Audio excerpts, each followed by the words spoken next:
Hi everyone, so today I'm doing my September wrap up, and where did the month go? I mean, really, it just seemed like it just sped right past me. There wasn't as much time as I wanted there to be for reading, but I still read 8, maybe 9 books this month, so while it wasn't anything compared to last month, I still tried my best. Unfortunately, work was crazy this month, but I still loved the books that I read, and I'm so glad I got a chance to read them, and I'm happy to share with you.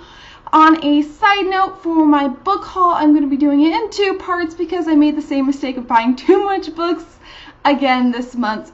So for that book haul, the first part I think will have like 8 books, and the second part will probably have 9 books. And yeah, so I am super excited to share what I will be reading next month with you. But right now, I'm going to talk about what I've already read this month. The first 2 books I read this month were library books, and the very first of those was The Forest of Hands and Teeth by Carrie Ryan. This book is about a village and zombies. I gave this book 3 out of 5 stars. I just felt like the writing wasn't particularly good as much as I liked the story, and too many things. It just not enough happened in the book for how long it was. I felt like a lot of the time was spent with the girl just thinking about things way too much. Moving on to my second book that I read that was a library book, and that is Shatter Me by Tahereh Mafi, and I gave this book 4 out of 5 stars. I really enjoyed the overall plot and story and the main character, and my favorite part was actually the beginning with the mental hospital she's in, and I absolutely love the description of that, but I didn't really care for the romance. I felt it was too love at first sight and overly dramatic and just not realistic. That's why I gave it that score.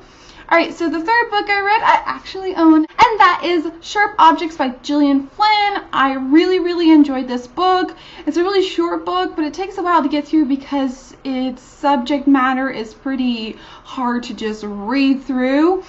It's a murder mystery, basically, where this woman has to go back to her town. She's a journalist, and she's trying to figure out what happened to this girl who disappeared, and there's a girl in the past who was murdered, and she has to deal with her family, and it's pretty crazy. It is very graphic, so if you're younger, please be aware of that, but it was excellent. The writing is amazing, and the characterization and just everything was really good. But it is very dark, so be aware of that. The next book I read was Throne of Glass by Sarah J. Maas, and I love this book. I gave it 5 out of 5 stars. It was fantastic. The main characters kick butt. I love the action, the characters, just I really love the whole book, and I recommend it to anyone who hasn't already read it. Yeah. After that, I read The Testing by Joelle Charbonneau, and I love this book. Oh my gosh, so much. Very like The Hunger Games, but still unique and just fantastic. I did a review on this and just loved it. I can't recommend it more. It's dystopian YA. Check it out. And I gave it 5 out of 5 stars, of course.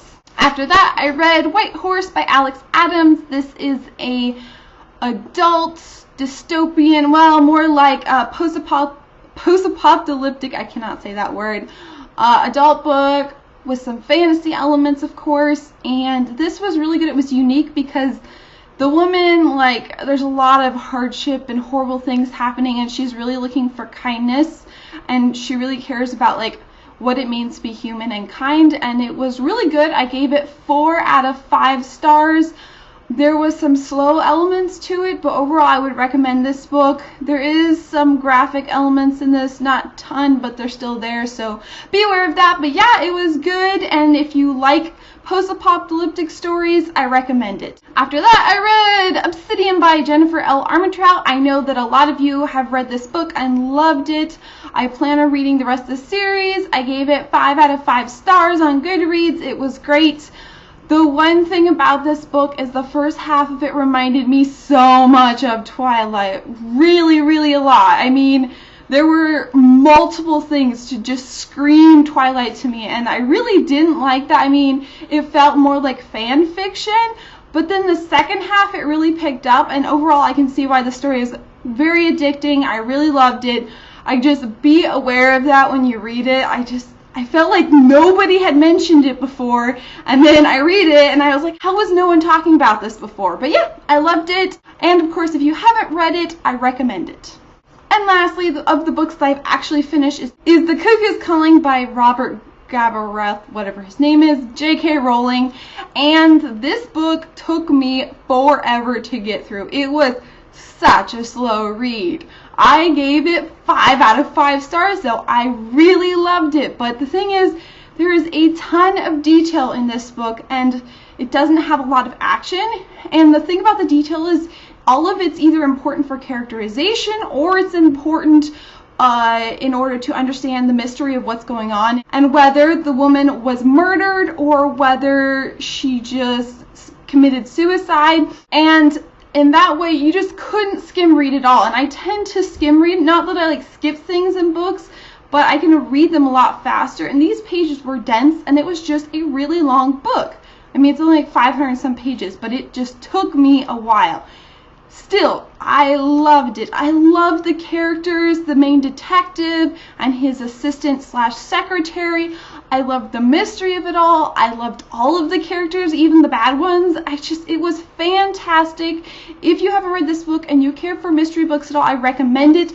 This is an adult book, but the only real inappropriate thing that was in it was the language, and so I think you're okay reading this if you're younger, as long as you're aware of that factor. And yeah, I really recommend it. If you're a bit wary of whether this is good or not, it is. What I'm reading right now is Dance of Shadows by Yelena Black. I have about 120 or so pages left of this book.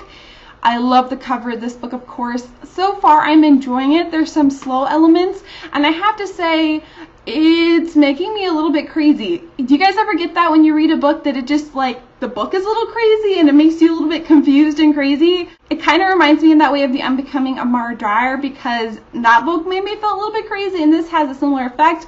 But I am super excited to figure out the mystery of what's going on, and I also love all the references to ballet and dancing, but you have to be into that sort of thing to like it. But yeah, I will definitely let you guys know what I think of this very soon. So those were the books that I read. I will be doing video reviews of all of them if I haven't done it already.